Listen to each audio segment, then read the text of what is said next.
Hola, namaste a todos y a todas. Hoy tenemos una nueva entrevista en XL Studio y vamos a hablar de un tema que se habla últimamente en todas partes, la inflamación o cómo evitar la inflamación, la antiinflamación. Ya lo hablamos en XL Studio el año pasado, pero hoy tenemos una experta en este tema, es Sandra Monino, que es autora del libro Adiós a la inflamación, es nutricionista integrativa y nos va a dar muchos consejos porque lo podemos hacer desde la vida cotidiana. La verdad es que la inflamación es una respuesta del sistema inmune, pero el problema es que estamos afectados por nuestro estilo de vida no adaptado, nuestra alimentación, el estrés y varios pilares importantes que tenemos que cuidar para evitar esta inflamación crónica, la que realmente va a tener unos efectos negativos en nuestra salud. Entonces, vamos a ir al grano directamente. Hola Sandra, bienvenida a XL Studio. Hola, un placer estar aquí contigo. Estoy encantadísima de estar aquí y poder resolver todas las dudas que tengáis. Pues teníamos previsto vernos, pero Sandra está súper embarazada, está en forma, pero el traslado a Barcelona hubiera sido un poquito más logística para ti. Hay que cuidarse. Estás, por lo visto, en tu casa de la playa, con lo cual un buen sitio para cuidarse, ¿no? Sí. Sí, aquí estoy relajada, lo necesitaba, paseando por el mar, que creo que es una sensación que te da muchísima tranquilidad. Yo creo que cuando paseo por el mar es como que estoy meditando al mismo tiempo porque acabo súper relajada. Así que ahora en el último trimestre del embarazo estamos aquí en la playa descansando y ya preparándonos para el momento que viene. Muy bien. Pues vamos a empezar a hablar del tema que nos interesa hoy, que es la inflamación o la antiinflamación. Y se escucha muchísimo este término y mucha gente no sabe muy bien lo que es. Entonces, si nos puedes explicar lo que es la inflamación y por qué es tan importante hablar de esto hoy en día. Pues mira, la inflamación es una respuesta de nuestro sistema inmunitario frente a lo que identifica como un ataque. O sea, al final, cuando el sistema inmune ve que algo nos está haciendo daño, la respuesta que tiene es la inflamación. Entonces, por ejemplo, yo siempre pongo la idea de cuando nos damos un golpe, por ejemplo, en el brazo, notamos como esa zona se va inflamando, se va enrojeciendo, se va moratando, y eso es una respuesta a eso del sistema inmune que envía miles de células a la zona del daño para que no vaya más, para que ya no haya una lesión del músculo, una rotura del hueso. Y esa inflamación es buena. Por ejemplo, una fiebre elevada también es un proceso inflamatorio. Al final elevamos la temperatura para acabar con las bacterias o posibles virus que puedan entrar en nuestro cuerpo. Entonces, eso se llama inflamación aguda y ocurre en el momento en el cual pues, nosotros estamos sometidos a un daño, algo que nos está afectando.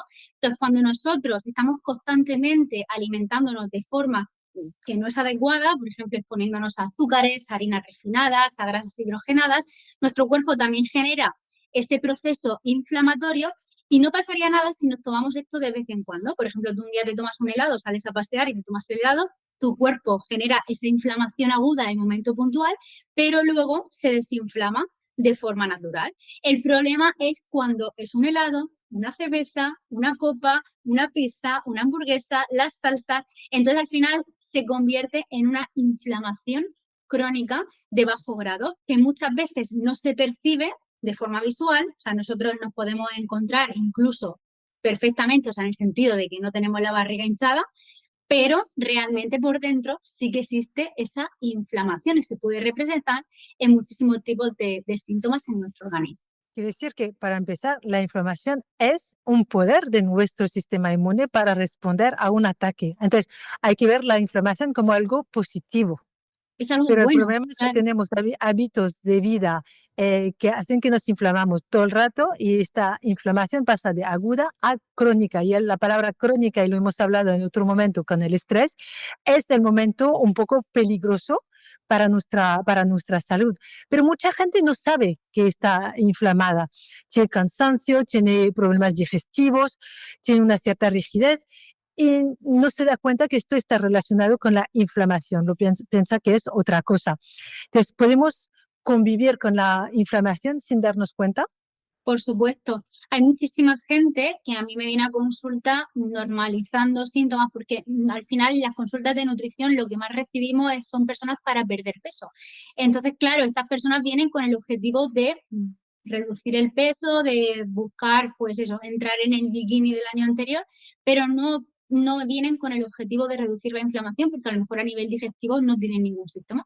Pero cuando empezamos a hablar con estas personas nos damos cuenta que sí que tienen una inflamación crónica de bajo grado en su cuerpo, porque empiezan, tengo dolores frecuentes de cabeza, me despierto todos los días sin energía, tengo alteraciones en la piel, también el tipo personas que tienen muchísimos eczemas en la piel, rojeces, acné también puede ser un signo de inflamación crónica. Luego también la falta de energía es súper frecuente, o sea, las personas que se despiertan como un poco sin ganas de vivir, que muchas veces me dicen, Sandra, es que yo me despierto por la mañana y ya no es que tenga sueño, sino que es que no me apetece levantarme de la cama porque empiezo ya con una mentalidad negativa. Y muchas veces es por esa inflamación, ya que a nivel, o sea, la inflamación crónica a nivel intestinal puede afectar también a nivel mental, por esa conexión que hay entre el intestino y el cerebro.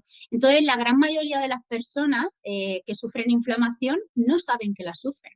Porque sí que es cierto que cuando tienes gases o cuando tienes hinchazón de barriga, pues sí que puedes pensar, puede ser que esté inflamada, pero claro, si tu inflamación no se está representando de esa forma, pues la gente no lo identifica como una inflamación.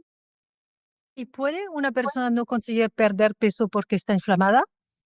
Sí, es uno también de los síntomas más frecuentes porque esa inflamación crónica no nos permite tanto la movilización de la grasa y también hace que tengamos como mucha más tendencia a acumularla, ya que la inflamación puede también hacer que tengamos resistencia a la insulina y esa resistencia a la insulina poder generarnos pues más picos de glucosa y mayor almacén de grasa en nuestro organismo. Entonces, bueno, también la resistencia a la insulina está relacionada con mayor inflamación, o sea, puede empezar por ambas partes, o bien primero por una resistencia a la insulina o por una inflamación, pero lo dicho, sí, está muy, muy relacionado con personas que intentan perder peso y no lo consiguen. Por eso, uno de los vídeos que más se me viralizaron una vez en Instagram y que la verdad que recibí muchísimas críticas por ello, fue una vez que hablé sobre una paciente mía que no perdía peso y era porque consumía chicles. Y bueno, la gente se me tiró encima, o incluso otros compañeros nutricionistas como que eso no puede ser, eso es imposible, como por comer chicle no va a perder peso, estaría comiendo otras cosas, pero al final esa persona tiene una inflamación crónica durante mucho tiempo, ya habíamos mejorado muchísimo su alimentación, habíamos mejorado el estrés, habíamos mejorado el descanso, o sea, todos los hábitos que están relacionados con la pérdida de peso también, con la reducción de la inflamación, y nos dimos cuenta que esta chica excedía en el consumo de edulcorantes y era lo que no le permitía esa bajada de peso porque le generaba inflamación. Entonces fue eliminar los chicles que se tomaba, como 5 o 6 chicles al día, y entonces consiguió perder peso. Entonces no era por consumir chicles, sino era por la inflamación que ella tenía y los edulcorantes no le dejaban disminuir esa inflamación crónica, por lo tanto no podía perder peso, para que veas tú la relación que hay. Pues voy a aprovechar que estás comentando los edulcorantes porque hace poco hicimos un reto que se llamaba Sweet Detox para reducir el tema del azúcar, que sé que tú comentas que uno de los primeros alimentos que nos inflama es el azúcar. Entonces, empezando con los edulcorantes, que hay varios. ¿Qué pasa con estos? Porque la gente los sustituye pensando, no voy a comer o no voy a añadir el famoso azúcar en mi café, pero sí que voy a poner un sobre de algo. Entonces, cuéntanos, ¿estos todos inflaman mucho por cantidad, por pasarse o podemos consumirlos? Pues mira, hay edulcorantes que nos inflaman más que otros. Por ejemplo, los Vale. edulcorantes artificiales son, o sea, el aspartamo, el acesulfamo K, el ciclamato, o sea, todos los edulcorantes, sobre todo que están en los productos ultraprocesados, por ejemplo, las bebidas carbonatadas tipo cero, en los cereales, sobre todo también dedicados para adelgazar, ¿no? Que es de estos que te ponen light y que a lo mejor te parece la figura de una chica súper estilizada en lo que es la portada de los cereales, pues todos esos cereales que ponen sin azúcar, normalmente estas bebidas contienen cantidades de edulcorantes muy grandes y son edulcorantes artificiales que alteran mucho nuestra microbiota y generan mucha inflamación. Y la inflamación es por eso, por la alteración que le hace a nuestra microbiota intestinal, que es todo ese conjunto de bacterias, de microorganismos que tenemos en el intestino. Entonces, bueno, hay edulcorantes que nos pueden afectar un poquito menos, como puede ser, por ejemplo, la stevia, si utilizamos una stevia en hoja, o como puede ser el xilitol, que son edulcorantes un poquito más naturales, pero aún así, en cantidades excesivas, sí que nos afecta. Entonces, hay personas que, bueno, no le pongo azúcar, como tú decías, no le pongo azúcar al café, pero le pongo 3 pastillas de edulcorante. Entonces, al final, pues estás haciendo un poco lo mismo a nivel cerebral, porque nuestro cerebro está identificando un producto con muchísima cantidad de azúcar, espera recibir esas calorías que se supone que tiene ese producto, al no recibirlas, la intenta buscar de otro tipo de alimentos, por lo tanto, somos capaces de extraer más grasa de otros alimentos o más calorías de otros alimentos que no deberíamos de extraer tanto. Y al final eso nos afecta tanto a la microbiota como en el peso también, aunque siempre se ha dicho que no, pero la realidad es que sí. Y luego también a las personas que son diabéticas o que tienen resistencia a la insulina, también les afectan los edulcorantes, aunque pensemos que no, porque a nivel metabólico te está afectando, o sea, está haciendo que tu cuerpo funcione peor. Entonces sí que es verdad que no te va a generar ese pico de glucosa, pero cuando consumas otro alimento, como por ejemplo un plátano, que sí que tiene fructosa, pues a lo mejor te va a pegar un subidón de azúcar más alto del que te podría haber pegado si tú no estuvieses consumiendo edulcorantes en tu vida. En tema de reacción por la manera de comer. Entonces pensamos, pues no, vamos a tomar un 0,0, después voy a tomar una fruta, pues, y sí que hay una reacción cuando acumulamos. Esto es súper interesante porque no nos damos cuenta. Entonces, hay que intentar necesitar menos este gusto al azúcar, ¿no? Al dulce. Y más Sí. a través de la fruta. Nosotros aquí hemos aprendido a hacer una mermelada solo con fruta y la verdad es que es súper dulce y más que suficiente.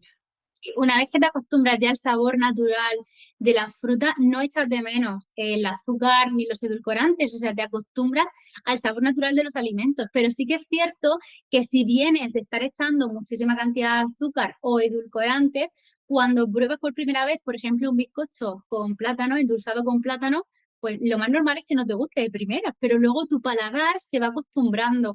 Yo siempre pongo el ejemplo de cuando estamos en un restaurante y terminamos de comer y tú te pides fruta y tu pareja se pide una tarta. Y entonces tú estás comiendo tu fruta diciendo, ¡ay, qué buena que está la fruta! Sobre todo en verano, la sandía, el melón, las cerezas, qué rica que está. Y de repente coges una cucharada del postre de tu pareja y cuando vuelves a comerte la fruta, entonces dices tú, ay, ahora ya no me gusta tanto, porque te altera tanto el paladar, los sabores tan intensos, a azúcar, a edulcorante, la harina refinada, que al final modifica incluso el sabor de otros alimentos. Por eso yo siempre digo que nos tenemos que dar tiempo para adaptarnos a estos sabores más naturales, porque al final nuestro cuerpo, de verdad, el paladar se adapta perfectamente. Yo pensaba que no iba a ser capaz nunca de poder tomarme un yogur sin azúcar y sin edulcorante, pero ahora yo siempre pongo el ejemplo de que lo repelo y todo con el dedo, ¿sabes? Cuando queda así el último trozo, lo repelo porque ahora me encanta así tal cual. Y hablando del gusto, la sal, comer demasiado salado puede tener un efecto inflamatorio. Depende Vale. del tipo de sal, porque sí que es cierto que si utilizamos una sal refinada, la sal que normalmente contienen los productos procesados, por ejemplo, los frutos secos que llevan muchísima cantidad de sal, sobre todo los que vienen fritos, o sobre todo la sal que contienen las patatas estas que van embolsadas, las patatas fritas, todo ese tipo de ese tipo de sal sí que es mala porque es una sal refinada que no nos hace bien. Pero en cambio, utilizar una sal marina o una sal de manantial es que incluso nos beneficia porque son alimentos ricos en sodio y es que el sodio al final también lo tenemos que incorporar en nuestra dieta y es necesario para la regulación de, por ejemplo, para que nuestros riñones trabajen bien, correctamente, para al final para estar hidratados pero a base de minerales, para rehidratarnos bien, porque muchas veces cuando sudamos haciendo deporte, lo que perdemos son muchas sales minerales a través del sudor. No sé si alguna vez has visto que estás sudando y te ha caído alguna gota de sudor en la boca y está súper salado, al igual que cuando lloramos, las lágrimas están saladas. Entonces, reponer sales cuando hacemos deporte me parece ideal. Por eso consumir agua de mar mezclada con el agua que normalmente tomamos durante un entrenamiento, o añadir un poquito de sal marina o una sal de manantial dentro de nuestra agua, también nos va a ayudar a evitar también los mareos post-entreno y a recuperarnos y a rehidratarnos bien. Y además que ahora empieza el calor aquí, pues es importante hidratarse. Para volver un poco a los síntomas, tú has hablado de muchos síntomas comunes que no tienen nada que ver siempre con el hinchazón o la sensación de no estar bien de digestión. Has hablado de falta de energía, de cansancio, de dolor de cabeza. Es muy difícil saber si esto de qué viene. Entonces, ¿cómo podemos saber si viene de la inflamación y de qué tipo de inflamación? Hay que ver un experto, hay que hacer un análisis, un test. ¿Qué recomiendas?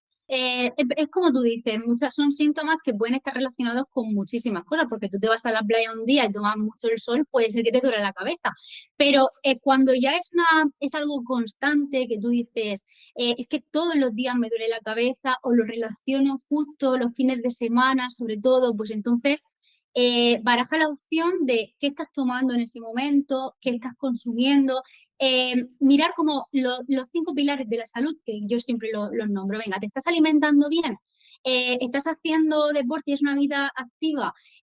¿Tienes mucho estrés? ¿Estás expuesto al medio ambiente? ¿Estás durmiendo bien? Entonces, bueno, descarta como que no sea nada de esto, y entonces yo, como siempre digo, antes de hacer pruebas, siempre intenta modificar esos 5 hábitos y mejorarlo y decir, vale, ya lo he hecho todo, ya he trabajado en eso, a mí los dolores de cabeza siguen estando ahí, no se me van. Es cierto que tenemos que tener un poco de paciencia porque al final eso va con el tiempo. Pero es cierto que hay pruebas también, hay pruebas médicas que nos podemos hacer, como tú dices, hay test de microbiota que te puedes hacer, pero también hay analíticas más básicas que podemos pedir a nuestro médico de cabecera, o a lo mejor, bueno, sí que son pruebas más específicas que igual el médico de cabecera no queremos dar.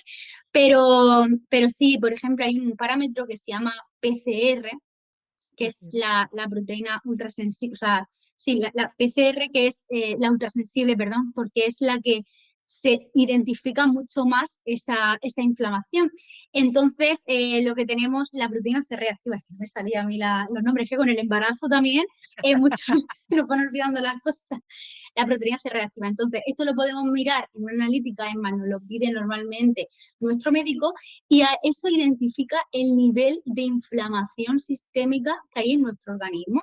Sí que es cierto que si tú estás en ese momento pues pasando un virus o hay una bacteria dentro de tu organismo o estás inflamada de forma aguda, también puede salirnos inflamación. Pero luego hay otros parámetros, como por ejemplo la calprotectina en heces, que es un parámetro que indica la inflamación que hay en el colon, en el último tramo del intestino grueso, que ahí sobre todo donde está nuestra microbiota. Entonces, bueno, sí que hay muchos parámetros que podemos mirar en analítica, y nosotros en consulta los miramos para asegurarnos que el paciente, pues para asegurarnos si tiene inflamación o no tiene inflamación, pero siempre el resultado es que por los síntomas, o sea, nuestra experiencia es que siempre por los síntomas sabemos cuando el paciente está inflamado o no. O sea, cuando tú tienes una entrevista con el paciente, le vas preguntando cosas, te vas dando cuenta y dices, tú, que esta persona está inflamada. Y ya no solamente cosas de la actualidad, sino que tú le vas diciendo, ¿y qué has hecho? O sea, ¿cuándo te empezaron los dolores de cabeza? Y entonces te dice, pues mira, a mí me empezaron justo cuando me divorcié, o justo cuando tuve. Entonces ya vas hilando un poco todo y te vas dando cuenta del origen de esa inflamación y también cómo solucionarlo. Estabas diciendo los 5 pilares, que son más o menos los mismos que nosotros comentamos a través de nuestros contenidos en XR Studio. Has hablado de ejercicio físico. Hay que moverse sí o sí. La gente se dice, pero ¿qué tiene que ver el ejercicio físico con la inflamación? Que yo pienso que la inflamación es lo que como. El descanso también la gente no lo asocia con la inflamación. Has hablado del estrés, la parte emocional, que cada vez se habla un poquito más de la hormona del estrés, que sí que es una inflamación crónica. ¿Qué más has dicho? La alimentación. Y el quinto Y el es... contacto con el medio ambiente. Y el medio ambiente, que tú estás haciendo tus paseos por la playa y que esto te ayuda muchísimo a reconectar con la naturaleza. Entonces, de estos, ¿nos puedes dar unos consejos para cada uno? Ejercicio físico, ¿qué es? ¿Es caminar o es un poquito más? Fuerza, cardio, ¿cuántas veces sería para ti lo más recomendable para evitar una inflamación crónica? Sí, mira, el ejercicio para mí es esencial. O sea, una de las partes, uno de los pilares más fundamentales de la salud es el ejercicio físico y llegada a cierta edad, por ejemplo, la parte a partir de los 45 años o así, es que el ejercicio o sea, tu cuerpo te va a decir si has hecho deporte en ese tiempo atrás o no, porque va a empezar que si los síntomas de osteoporosis, que si sofoco, y al final el deporte ayuda muchísimo a regular todo el tema hormonal. Entonces sí que es importante hacer deporte. Entonces yo no soy especialista, no estoy especializada en deporte, pero como recomendación como nutricionista, yo siempre digo que la gente tiene que estar lo más activa posible. O sea, si podemos hacer, por ejemplo, 2 o 3 veces de ejercicio de fuerza a la semana, los estiramientos también me parecen súper importantes, o sea, tener elasticidad. Porque yo siempre le pongo el ejemplo a mis pacientes, sobre todo las más jóvenes, que a lo mejor no tienen esa visión todavía de futuro, y yo les digo, ¿a ti no te gustaría cuando seas mayor, cuando tengas, yo qué sé, 80 o 90 años, poder levantarte por ti sola de la cama, irte a dar un paseo y poder disfrutar a esa edad todavía de la agilidad? Entonces, para mí, el tema eso de estar pues con esa elasticidad, con esa energía, y eso al final te lo da el deporte. Por ejemplo, ejercicios de pilates, ejercicios de yoga, ejercicios de fuerzas con pesa o con tu propio cuerpo también. Muchas veces podemos hacer ejercicios funcionales con nuestro Claro. propio cuerpo. Y obviamente también el cardio, pues también es importante, pero es cierto que el cardio como que todo el mundo lo tiene en cuenta, porque es salir a andar o que salir a correr o voy a hacerme no sé cuántos pasos, pero lo que es el ejercicio de fuerza se nos olvida un poquito más y lo centramos más en ganancia de masa muscular, cuerpos musculosos, pero realmente no es así, es que está muy, muy relacionado con procesos antiinflamatorios y que nos vienen genial para mejorar nuestra salud en general. Luego Entonces, hay que pensar en prevención, de que hay muchas mujeres en nuestra comunidad tienen entre 25 y 65 años y la prevención no se puede empezar a hacer deporte a los 70 pensando en los 90. Hay que empezar antes y mantener esta movilidad y mantener estos procesos antiinflamatorios. Segundo pilar, ¿cuál sería para ti? Sí, mira, el del medio ambiente, que creo que a lo mejor es algo que a la gente no sabe muy bien por dónde empezar, dicen, ¿por qué es tan importante el medio ambiente? Me voy a pasear por la playa y ya está. Y es porque al final está muy relacionado la exposición al sol, por ejemplo, el sol que siempre nos da tanto miedo por el tema del cáncer de piel y todo esto, y obviamente exponerse en exceso al sol no es bueno y todos lo sabemos y quema nuestra piel, pero sí que es cierto que el sol nos aporta vitamina D. Y la vitamina D actúa en nuestro organismo como si fuese una hormona. O sea, nos regula a nivel hormonal, nos regula a nivel inflamatorio, hace que nuestro sistema inmunitario pueda actuar. O sea, al final, sin vitamina D, nuestro sistema inmunitario no puede funcionar correctamente. Entonces, esa vitamina D se obtiene a partir del sol. Entonces, qué mínimo que todos los días es ponernos 20 minutos, aunque sea, al sol, porque eso es lo que nos va a dar esa vitamina D. No tiene por qué ser en las horas puntas, donde más calienta, pero sí que es cierto que es súper, súper importante. Y luego, aparte también, yo siempre explico que estamos todo el día dentro de casa. Estamos todo el día en casa, cogemos el coche del garaje, del garaje nos vamos a otro garaje, al supermercado, por ejemplo. Antes la gente compraba en los mercados, en los mercadillos, estaba al aire libre, ahora todo es cerrado, no nos da ni el sol, ni respiramos aire puro, estamos en las ciudades con mucha contaminación, o sea, tenemos que estar más expuestos a eso, al aire puro, al sol y al contacto también con la naturaleza, que ahora se está estudiando mucho el tema del ejercicio, de estar descalzos sobre el césped, la arena, la montaña. Entonces todo eso es muy importante para regular también la inflamación. Luego, como tercer punto, obviamente la alimentación, pero de esto seguro que vamos a hablar muchísimo Sí, más vamos a entrar más durante todo. después, exacto. Sí. el descanso, o sea, dormir de 7 a 8 horas todos los días, pero con un descanso placentero. Yo sé que muchas veces es un poco difícil porque a mí siempre me dicen, ahora puedes dormir, pero cuando venga tu bebé veremos a ver lo que descansas. Pero bueno, dentro de lo que se pueda, siempre intentar priorizar el sueño, porque mucha gente dice, no, es que yo prefiero dormir menos, o sea, me madrugo mucho y luego me acuesto tarde, pero yo me hago mi deporte, me alimento bien, no, pero es que el descanso también es un pilar fundamental, o sea, es que tienes que dormir, porque mientras que dormimos, nos estamos desinflamando, o sea, yo siempre lo explico así, y es que por las noches, que es cuando no comemos, cuando estamos ayunando, cuando estamos en esas 12 horas que deberíamos dejar entre la cena y el desayuno del día siguiente, en esas 12 horas al final nuestro cuerpo está trabajando, está haciendo como este proceso de autolimpieza nocturno y entonces nos estamos eso desinflamando, estamos limpiando nuestro organismo y desinflamándonos por la noche. Aparte, también se ha visto que cuando se descansa más por las noches tenemos menos picos de glucosa en sangre. Por lo tanto, somos más capaces de regular pues eso, la glucemia. Entonces, cuando nosotros, por ejemplo, nos exponemos, nos tomamos unas tostadas por las mañanas, si tú has descansado más por la noche, entonces vas a ser capaz de que no te aumente tanto el pico de glucosa a partir de, o sea, por esa tostada. O sea, imagínate lo que nos puede hacer el buen descanso. Pues esto es un tema importante, esta tostada que disfrutamos tanto por la mañana del desayuno, si hemos dormido bien, Nos tiene puede más engordar más o beneficios. menos. Exacto.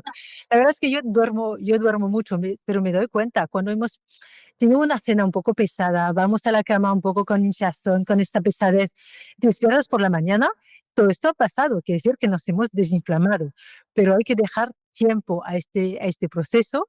Las 7, 8 horas, nosotros lo hablamos siempre, pero es verdad que el tema de logística personal, pues hay que organizarse y hay que preparar un buen sueño, porque dice placentero, no todo el mundo tiene noches de sueño placentero, que duermen Claro. poco, duermen mal, no recuperan. Entonces, todo esto es también, hay que trabajarlo y la alimentación también nos ayuda en nuestro estilo de vida. Otro pilar que no sea la alimentación todavía Sí, el es el estrés. estrés. El estrés al final, bueno, ya sabemos que el estrés está relacionado con la gran mayoría de problemas en nuestra vida. Cada vez se estudia mucho más. Y es que en esa conexión que hay entre intestino-cerebro, que antes hemos nombrado así un poco por encima, yo siempre lo explico de esta forma y es que cuando nosotros estamos nerviosos por cualquier motivo, pues porque tenemos un evento importante o lo que sea, pues notamos como la barriga nos está rugiendo, tenemos como maripositas por el estómago y muchas veces nos podemos descomponer y tener que ir corriendo al baño. Entonces digo, ¿cómo puede ser que algo que nosotros estemos pensando nos pueda afectar a nivel digestivo? Entonces, así es como que siempre lo explico para que la gente lo entienda, porque todo el mundo ha tenido esa sensación. Entonces, si tú estás en un constante estrés, pues va a llegar un momento que tú a nivel digestivo no te vas a encontrar bien. Entonces te va a generar esa inflamación. Y ya no solamente por eso, sino por las hormonas que secretamos a partir de ese estrés, como puede ser por la... Todo el mundo conocerá el cortisol, que casi todo el mundo tiene el cortisol elevado. Un aumento del cortisol se ha demostrado que está relacionado con tener la menopausia mucho antes, que esta parte me parece increíble porque el cortisol lucha como con la hormona de la mujer, los estrógenos, ¿Estrógenos? para unirse como al receptor de estrógeno. Entonces, en vez de unirse el estrógeno, como que se une el cortisol, entonces nos disminuyen esos estrógenos y hacen que tengamos mucho más síntomas de menopausia y mucho antes. O sea, podemos tener una menopausia precoz debido a ese estrés. Por eso muchas veces cuando vemos mujeres que tienen desarreglo le preguntamos, oye, ¿qué está sucediendo en tu vida? Mi madre, por ejemplo, tuvo una menopausia precoz y fue por la muerte de su madre. O sea que al final todo está muy relacionado y luego le vas viendo su lógica conforme vas viendo a los pacientes, porque muchas veces la ciencia te dice cosas que tú dices, ¿cómo puede ser esto? Pero es que es la realidad. Y luego el cortisol también está muy relacionado con la sensación de hambre, o sea, la sensación de saciedad, mejor dicho. O sea, a lo mejor comemos y no nos sentimos Sí, el saciados. hambre emocional, o sea, el momento Sí, Bridget Jones de la chica que está como con mucho estrés, ansiedad y que se come el bote de helado. Esto nos ha pasado cuando no estás bien. Hay gente que está al revés, ¿no? Que hay gente cuando tiene mucho estrés no pueden comer nada y hay gente con estrés se comerían todo. Pero tal cual. en los dos casos, si tú tienes mucho estrés y no comes nada, nada te entra, esto te puede inflamar también el hecho de no conseguir tener estos alimentos que necesitas. Sí, hace poco me hicieron una entrevista también y me estaban preguntando sobre los efectos que tiene el hecho de hacer dietas restrictivas tras una festividad. Por ejemplo, como puede ser la Semana Santa, como puede ser la Navidad, o como puede ser a lo mejor el verano, que estamos más expuestos a helados, etcétera. Entonces me preguntaban si luego se puede si hacer una dieta restrictiva o una dieta de estos tipos detox para eliminar como todo lo que nos hemos comido durante este tiempo era bueno. Y yo le comentaba en la entrevista que al final te va a inflamar exactamente igual exponerte, por ejemplo, a un montón de torrijas o dulces de Semana Santa que luego estar sin comer nada, o sea, sin darle a tu cuerpo los nutrientes que necesita, la proteína necesaria, las vitaminas, los minerales, o sea, al final estás como restringiendo. Entonces nuestro cuerpo para poder desinflamarse necesita el alimento necesario para ello, o sea, necesita verduras, necesita proteínas, necesita grasas saludables, entonces lo que hacemos son dietas muy restrictivas que nos están inflamando. Entonces, cuando la consecuencia del estrés es el hecho de que no te entra nada al estómago, eso también te está afectando a tu salud y te está generando inflamación. Entonces, por un lado, te puede dar mucha hambre y necesidad de comer cosas como muy calóricas para poder satisfacer ese estrés, ¿no? que te está pasando, ese aumento de cortisol, o al mismo tiempo cerrarse del estómago y no entrarte nada y al final solamente decir, pues bueno, aunque sea un trocito de pan, me voy a comer para darle alimento a nuestro cuerpo. Entonces estamos dándole alimentos que tampoco nos están aportando mucho a nivel nutricional por darle algo. Entonces eso tampoco es bueno. Bueno, pues la alimentación es un tema tan amplio. Primero, ¿cuáles para ti los alimentos básicos que desinflaman o que evitan una inflamación crónica? ¿Qué deberíamos comer cada día en una proporción, vamos a decir, correcta para evitarlo? Sabiendo que no es 100% asegurado, pero ¿cuáles son las recomendaciones por parte de una nutricionista? Mira, lo que yo siempre digo es que debemos llevar una alimentación lo más variada posible. Cuanta más variedad de alimentos saludables, pues mucha más diversidad bacteriana vamos a tener en nuestra microbiota. Cada bacteria, cada tipo de grupo de bacterias de nuestra microbiota se alimenta de un grupo de alimentos. Entonces, bueno, yo como siempre digo, cada verdura, por ejemplo, nos aporta unas vitaminas y unos minerales distintos, cada color. Entonces, por ejemplo, vamos a intentar priorizar verduras de hoja verde, verduras naranjas por el tema de los betacarotenos. Entonces es como que yo a mis pacientes siempre les digo, cuanto más variada sea tu alimentación, mucho mejor. Entonces ese es el primer punto que yo resaltaría. Luego, algo que también me parece súper interesante es el consumo de proteína suficiente, que lo he nombrado ya en varias ocasiones, porque la proteína es que es necesaria para mantener nuestra masa muscular, para respaldar a nuestros huesos, para darnos esa energía. Entonces, la proteína la necesitamos sí o sí. ¿Cómo podemos obtener esa proteína? Pues a partir de los huevos, a partir de las carnes, a partir de los pescados. También podemos obtenerla a partir de proteínas vegetales, como puede ser, por ejemplo, las legumbres. Pero sí que es cierto que hay personas que tienen una inflamación crónica y las legumbres no las toleran muy bien. Entonces, sí que a lo mejor priorizar mejor las de origen animal en el caso que tengamos una inflamación y no se toleren, ¿vale? Y entonces los huevos, por ejemplo, los podemos tomar en forma de tortilla, huevo poché, huevo cocido, huevo a la plancha, las carnes, los pescados también, pues a la plancha, al horno, como queramos, pero sobre todo priorizar, y lo que me quiero centrar aquí es que los pescados más pequeñitos, sobre todo la caballa, la sardina o el boquerón, contienen una concentración muy elevada de omega 3. Y el omega 3 es un ácido graso que al final genera un proceso antiinflamatorio en nuestro cuerpo. Entonces tenemos que priorizar el consumo de estos alimentos. Entonces por lo menos 2 o 3 veces por semana intentar consumir estos en nuestra alimentación. Yo sé que es un poco difícil porque no a todo el mundo le gusta la sardina, los boquerones o la caballa y que puede decir luego huele la casa, tal, pero hay muchas formas de incorporarlos. Yo, por ejemplo, intento introducirlos siempre en el desayuno Entonces, si me hago yo mis tostadas por las mañanas de trigo sarraceno, pues le incorporo un poquito de caballa, de esta que viene en lata, o incluso la preparo yo en aceite de oliva, como si fuese una lata de atún, pues una lata de caballa o unos boquerones en vinagre. Entonces lo voy poniendo en mis tostadas y ya a primera hora de la mañana estoy incorporando como ese chute de omega 3 a mi cuerpo. Luego la grasa, en general, el pescado azul ya sabemos que es graso, pero el aceite de oliva virgen extra, que muchas veces le tenemos miedo a las grasas porque pensamos que por consumir más grasa se nos va a acumular más grasa en nuestro organismo y vamos a engordar muchísimo más. Pero eso no es así. La grasa es necesaria incluso para perder grasa. Entonces el aceite de oliva virgen extra, los frutos secos, los tostados o al natural, intentando que no contengan muchísima cantidad de sal refinada, como hemos hablado antes. También frutas como puede ser el aguacate o como puede ser el coco también nos aportan grasas de buena calidad. Entonces, bueno, incorporar grasas también es súper necesario. Y luego hacer una buena elección de los carbohidratos que tomamos, porque mucha gente se excede del consumo de carbohidratos. En España es súper común acompañar todas las comidas con pan. O sea, el desayuno con pan, las comidas, o sea, la Pues comida yo que principal con pan. soy francesa y te puedo decir que en Francia hay pan por todas partes, en cada comida y en todo momento. Sí, sí, en Francia igual. O sea, es que hay muchos países que están acostumbrados a consumir todo con pan. Por ejemplo, en Italia pues consumen todo como con pasta, ¿no?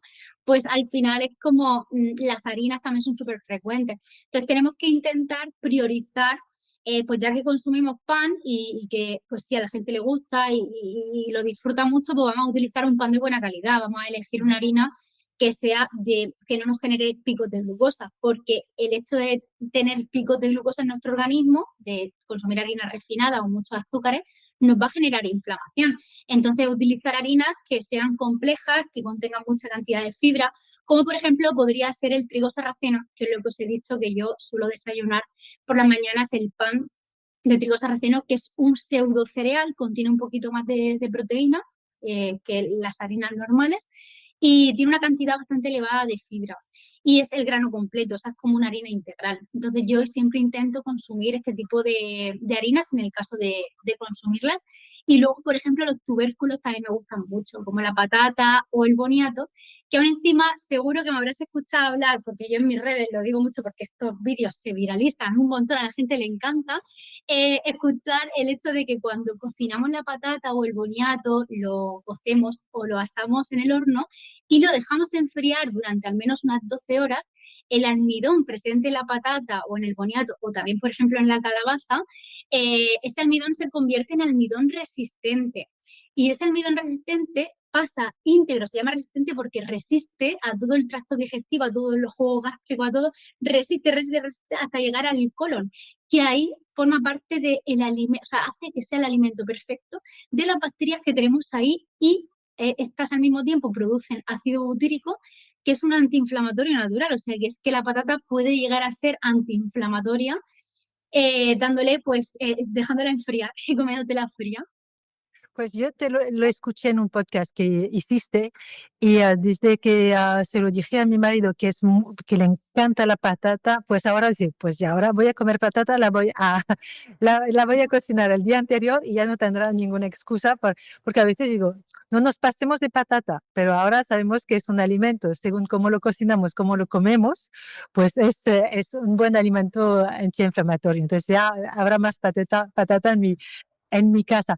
Podemos volver un momento. El tema de las proteínas, ¿tú incluyes yogures y queso en la proteína? Los quesos los suelo incluir más en las grasas, que no los he Vale. comentado, pero por ejemplo, el queso de cabra o el de oveja, porque sí que es cierto que hay personas que a nivel genético realmente los humanos no estamos preparados para poder digerir la proteína de la leche de vaca. La beta-caseína A1 que contiene la leche de vaca es como nuestro cuerpo como que la tiende a rechazar, entonces puede generar un poquito de inflamación a algunas personas, otras personas que están súper acostumbradas y no les afecta para nada.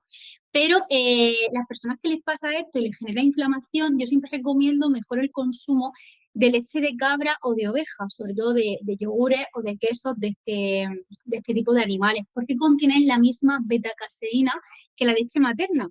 entonces estamos más preparados genéticamente para poder digerirla. Entonces hay personas, o sea, yo los quesos a mis pacientes se los recomiendo, además yo utilizo mucho el queso porque a mí me sienta genial, y a la gran mayoría de personas cuando es de cabra o oveja les sienta muy bien, y el queso yo lo incorporo como en el grupo, es también rico en proteínas, pero yo siempre lo incluyo más en el grupo de las grasas, porque Vale. contiene un poquito más de grasa.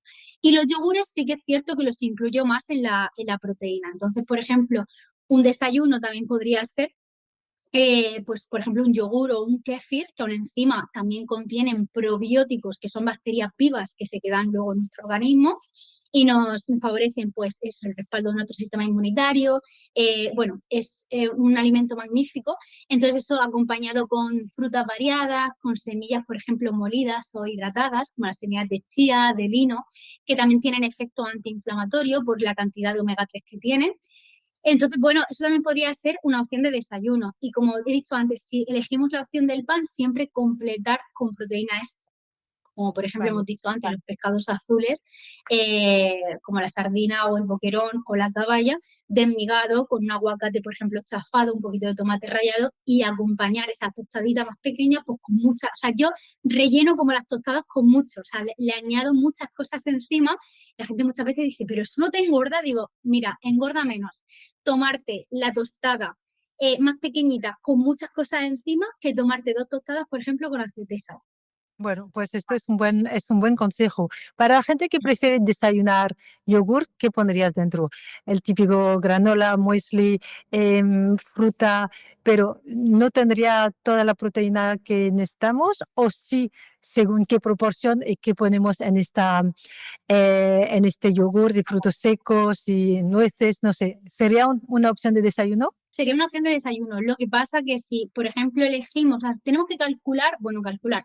A mí no me gusta poner, decir ni gramos, ni calorías, ni nada, porque al final yo siempre digo que no somos robots, sino que al final somos personas y que tenemos que comer un poco también por intuición y conociendo un poco nuestro organismo. Pero claro, obviamente tú tienes que asegurarte que en tus comidas principales ahí no falta la proteína. Entonces, que Vale. mínimo que 150, 200 gramos de carne, de pescado o, por ejemplo, dos, tres huevos sería como la proteína que necesitaríamos tanto en una comida o una cena principalmente. Y luego en el desayuno siempre incorporar como algo. Entonces, por ejemplo, si tú incorporas, como tú has dicho antes, un yogur, pues con copos de avena o con semillas y una fruta y poco más, ahí estaríamos ya llegando, dependiendo un poco de la cantidad de ejercicio que hagas y el tipo de persona, pero ya llegas a la cantidad de proteínas si tú en tus comidas principales estás poniendo la cantidad suficiente de proteína. Claro, si tú luego te haces un desayuno solamente con un yogur y luego te haces un plato de pasta con tomate triturado y un poco de verdura, ahí ya no estás incorporando proteína, ya te va a faltar proteína durante todo el día. Ya Vale. tienes que incorporar mucha cantidad de proteína en la cena para que te compense la falta de proteína que has tenido en las comidas anteriores. Entonces, bueno, si sabes que va a pasar eso, pues puedes incorporar o bien dos yogures o a lo mejor también hacerte un huevo cocido. Imagínate, te haces un huevo cocido, te lo comes así con un poquito de aceite y sal y luego te tomas el yogur con la fruta, que bueno, que al final tampoco tiene mucho. Hay gente que como que lo ves una locura, pero que está rico y si tienes hambre, No, pues está entra rico. perfecto. No, no, me parece buena idea. Pero justamente hablando de edad, no comemos o no tenemos las mismas necesidades a los 30 que a los 50. La perimenopausia que llega, la menopausia a los 50.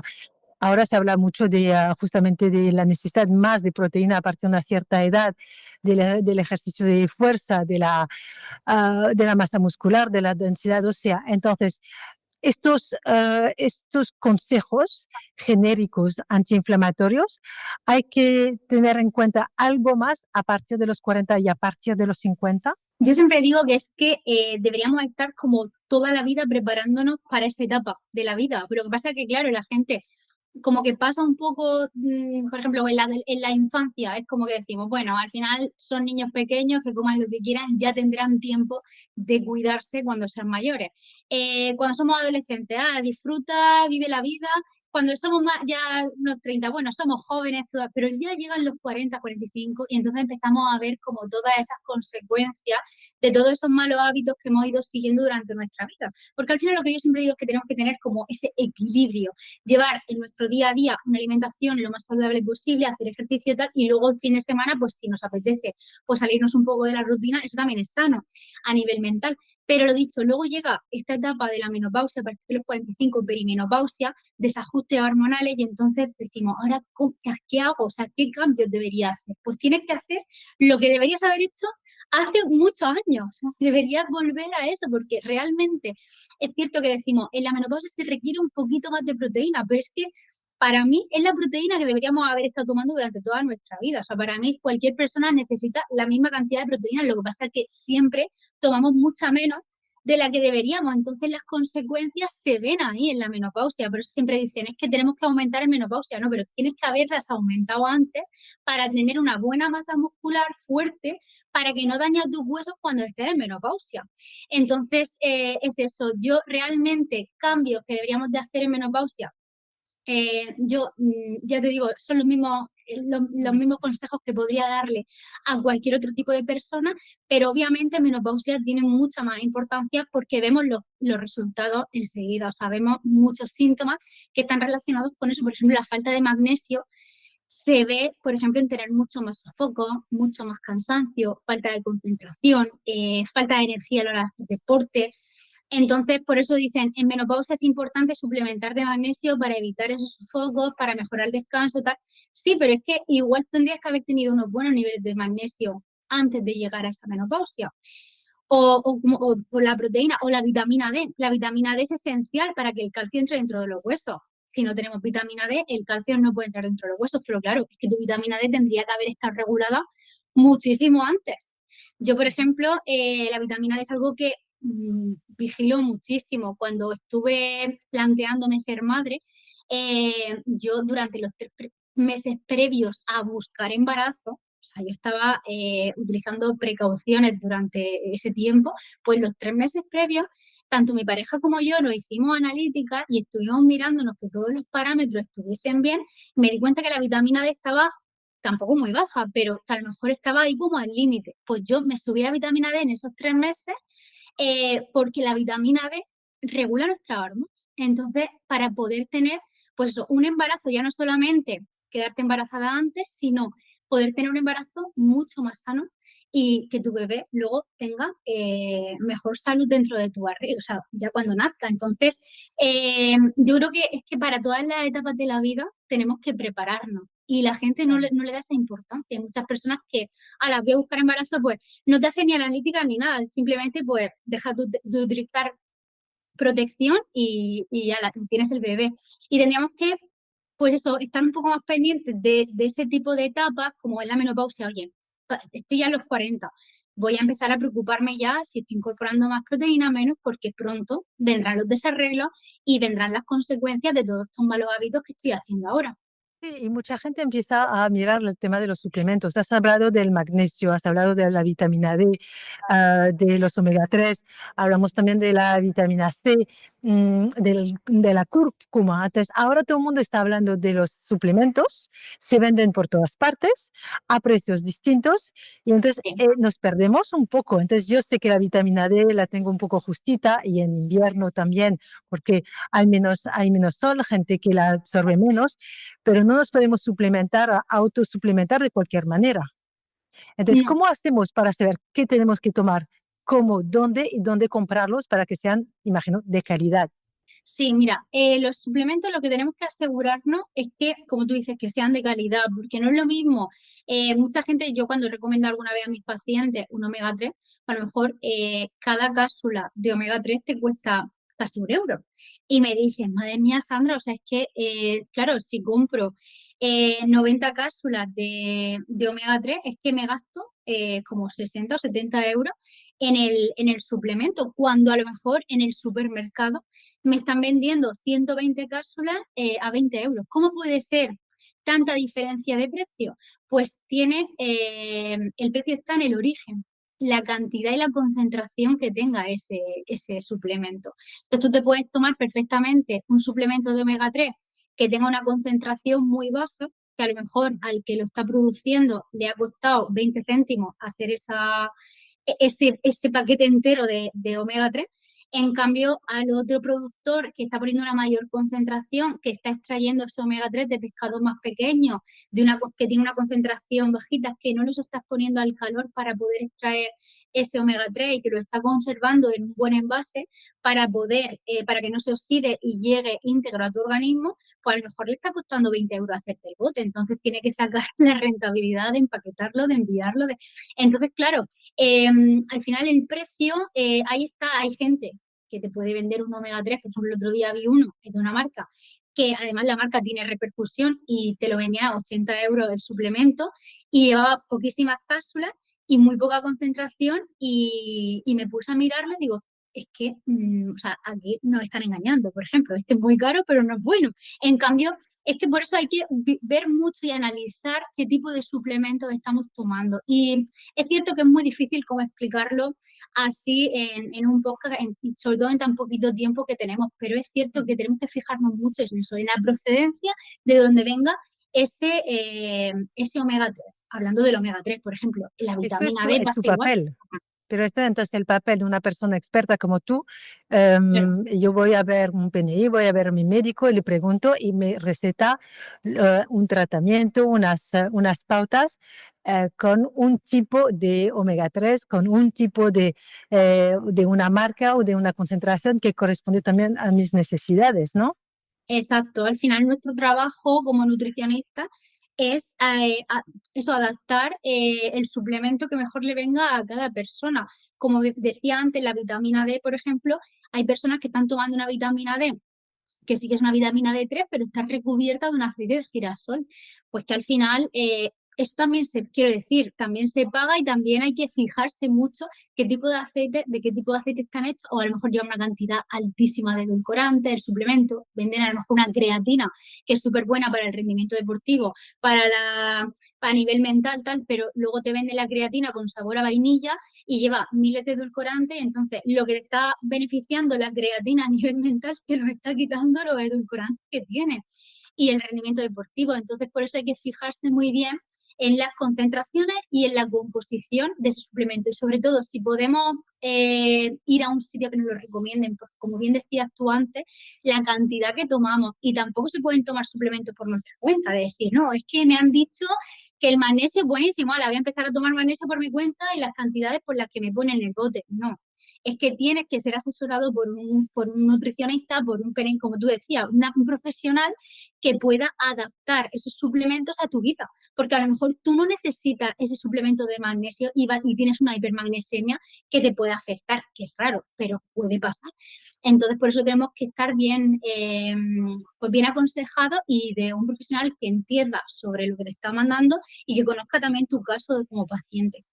Esto sí que me parece importante porque veo gente que empiezan por la mañana con 20 cápsulas de todo tipo, que a lo mejor en algún momento sí que era necesario, pero lo van tomando durante todo el año. Entonces, esto también hay que ir con cuidado. Has hablado de la microbiota intestinal al principio y ahora se ha puesto muy de moda el tema de la microbiota, del intestino como segundo cerebro, la parte ánimo, energía, sistema inmune.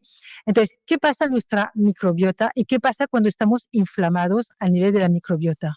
Pues que al final la inflamación genera disbiosis intestinal, que es ese desajuste de la microbiota. Al final nuestra microbiota, como hemos dicho antes, es como un conjunto de microorganismos. Hay todo tipo de microorganismos, bacterias, protozoos, virus, pero sobre todo hay más bien bacterias. Entonces nosotros podemos tener nuestra microbiota sana teniendo un buen ajuste de bacterias, tanto teniendo nuestras bacterias buenas que nos favorezca nuestra microbiota, como otras que son inofensivas, que están por ahí, que bueno, no hacen mal, pero tampoco hacen bien, están ahí furulando. Pero sí que es cierto que si nosotros reducimos mucho la cantidad de bacterias buenas que tenemos en nuestra microbiota y se aumentan mucho esas que se supone que son inofensivas, pues al final se convierte en una microbiota inestable. Tenemos una disbiosis intestinal, lo que se llama.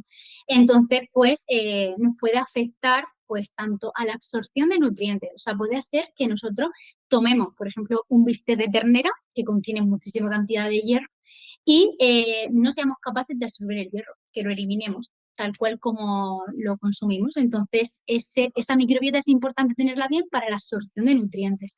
También es importante tener una microbiota saludable para la regulación de nuestro sistema inmunitario, para que nuestro sistema inmunitario nos defienda.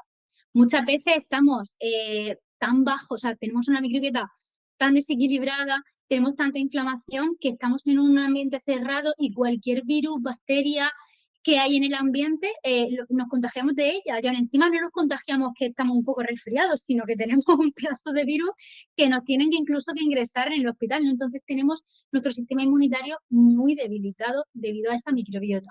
Pues la microbiota hay que cuidarla. Es verdad que cuando hablamos de bacterias pensábamos, bacterias, cosas negativas. No, no, la microbiota tiene sus bacterias muy positivas. Y en redes se habla mucho del SIBO.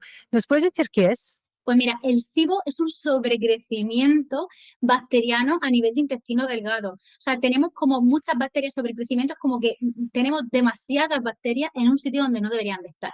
Por ejemplo, en el intestino grueso es donde más tenemos, que es en la parte baja, en el colon, donde hablábamos antes, que ahí están casi todas las bacterias, pero hay gente que les tiene en el intestino delgado y que tiene muchísimas, que no tendría por qué tener. Eso normalmente viene ocasionado o bien por una hipocloridria, que eso significa como que tenemos muy poquito ácido en el estómago, ácido clorhídrico, de ahí el nombre, hipocloridria, bajo ácido en el estómago. Entonces ese filtro, ese ácido que se supone que es como una lava en el estómago que debería matar cualquier microorganismo que nos pueda afectar, al pasar por el tracto digestivo, como no tenemos suficiente ácido, pues entonces acaban ahí en el intestino, entonces se quedan con nosotros. Puede ser por eso, puede ser también por una permeabilidad intestinal, que es como que nuestro intestino debería estar sellado totalmente, tener ahí como un filtro y que se queden ahí pegadas en el intestino, pues las sustancias que no deberían pasar por ahí, a nuestro organismo, pero lo que pasa es que hay permeabilidad, eso significa que está abierto, algo permeable es como que deja pasar. Entonces, la permeabilidad intestinal también hace que deje pasar, pues eso, esas bacterias, esos microorganismos que deberían haberse eliminado. Y entonces puede ser por esos dos motivos y por algunos más. Pero el SIBO es algo que de verdad que está ahora es muy frecuente. La gran mayoría de personas tienen SIBO, ya sea por metano, por hidrógeno, por sulfuro, o sea, hay varios tipos de SIBO, pero sí que es verdad que no todo debería centrarse en el SIBO, porque mucha gente le diagnostican SIBO, dicen, no, es que tú tienes un SIBO de hidrógeno. Vale, pues me tomo el antibiótico que me recomienda el médico y ya está. No, vamos a ver por qué tienes ese SIBO. Si eso es por una hipocloridia, que hemos dicho antes, si es por una permeabilidad intestinal, si es porque tu sistema inmunitario no está trabajando correctamente. El origen de lo que está ocurriendo en tu cuerpo es súper importante identificarlo, porque si no lo identificas, va a volverte a salir. O sea, te vas a tomar el antibiótico y a los 2 días vas a volver a tener otra vez SIBO, porque no has solucionado lo que te ha generado ese SIBO, entonces otra vez lo vas a desarrollar. Entonces, aparte, luego nos hacemos muy resistentes a los antibióticos. La gran mayoría de personas son resistentes a antibióticos. Entonces, por más que tratamos los SIBO o la Helicobacter pylori, que también es una bacteria también súper frecuente, que normalmente está en el estómago, por más que tomamos antibióticos, ya los pacientes que no reaccionan a ese antibiótico. Y entonces tenemos que tratar de forma más natural, pues con herbáceos, con probióticos también, pero siempre eso, obviamente, no por nuestra cuenta, sino que eso tendríamos que verlo con un profesional como nutricionista o PNI, como hablabas tú antes, un médico que esté especializado en ese caso. Pues prevención y sobre todo buscar el origen y de manera más natural. Esto me parece un súper consejo. Para ir acabando, porque ya el tiempo pasa volando y hay muchos temas, los disruptores endocrinos, ¿esto tienen un efecto inflamatorio o es otro proceso en nuestro sistema? No, sí, al final los disruptores endocrinos, cualquier tipo de sustancia, por ejemplo, los plásticos, el aluminio, bueno, hay muchísimos tipos de sustancias, incluso el agua, por ejemplo, del grifo, que muchas veces la tomamos y está llena de cal y de sustancias que no son recomendables. Esto nos afecta a nuestras hormonas, de ahí el nombre, disruptor endocrino, o sea, es como que nos afecta o sea, actúa como una hormona, o sea, nuestro cuerpo identifica, por ejemplo, ese bisfenol A del plástico como si fuese una hormona, entonces no produce las nuestras.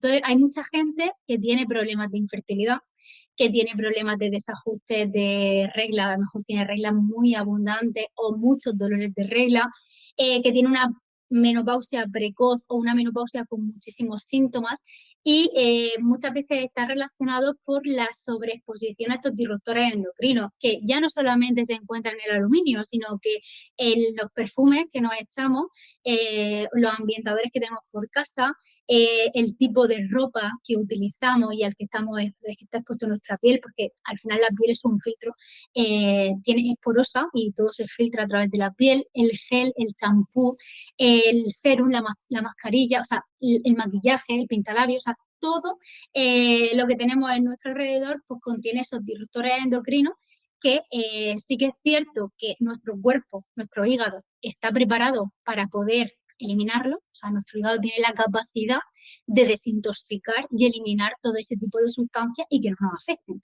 Pero claro, si nuestro hígado está saturado y no está trabajando correctamente, que es lo que le pasa a la gran mayoría de personas en la actualidad, porque estamos saturándolo mucho con exceso de comida, con exceso de azúcares, con exceso de alimentos que no son recomendables, sedentarismo, al final el hígado está ahí como un poco inflamado, entonces no puede hacer la función. Entonces, antes también nos añadíamos pintalabios, pero ahora nos afecta mucho más porque nuestro hígado no está trabajando tan bien. Y aparte, antes todo era mucho más natural. Ahora, con el avance de todo está avanzando y es maravilloso que todo está avanzando y cada día tenemos maquillajes que nos duran mucho más en la cara, pero ese efecto duradero del maquillaje contiene más, o sea, cuanto más efecto duradero, más disruptores endocrinos. Entonces, todo avanzando, pero nuestro cuerpo también está resintiéndose mucho más y tenemos que llevar mucho más cuidado. Y, por ejemplo, el maquillaje que llevo hoy es Tonato. Pues vemos que el mundo se hace cada vez más moderno, pero al final estamos inventando productos textiles, productos de limpieza, de cosméticos y de alimentación que nos están dañando la salud. Entonces, volver a lo natural, volver a los básicos, a lo variado, es realmente un consejo importante para evitar una inflamación crónica. Pues Sandra, ha sido súper interesante, me ha encantado conocerte a distancia y poder hablar de todo esto. Os recuerdo que su libro, bueno, es un buen libro que toca toda la inflamación desde la nutrición y los hábitos. Os lo recomiendo para poder profundizar un poquito más. Dejamos la información también de Sandra en la descripción de este video para que podáis contactar con ella. Muchísimas gracias por tu tiempo. Que vaya muy bien el final del embarazo y, Gracias, muchísimas y, gracias a ti. y estamos en contacto. Nada, ha sido Muchísimas un gracias, placer, Sandra. de verdad que espero que ayude muchísimo esta información, he estado súper cómoda, me han encantado las preguntas que me han hecho, me parecen súper interesantes y nada, yo cuando quieras vuelvo aquí a tu canal a resolverte todas las dudas que tengas sobre cualquier otro tema. Te mando un beso gigante y a todo el mundo que nos está escuchando también. Muchísimas, Sandra, por tanta información y a todos espero que habéis entendido que lo que realmente nos ayuda es a tener una vida antiinflamatoria son estos 5 pilares que Sandra nos ha comentado. La alimentación, hemos aprendido muchísimo sobre la alimentación y también sobre los suplementos, lo que tenemos que comer y no comer. También sobre el estrés, cómo cuidarlo, que es muy importante. El descanso, siempre hablamos de bien dormir. También el ejercicio físico, que ha sido su primer punto. Y el ejercicio físico es mover el cuerpo y el contacto con la naturaleza. Entonces, en esta charla hemos hablado de tantos conceptos como el peso, los edulcorantes, la sal, también el SIBO, que yo no sabía lo que era, y cómo hacer para evitar esta inflamación.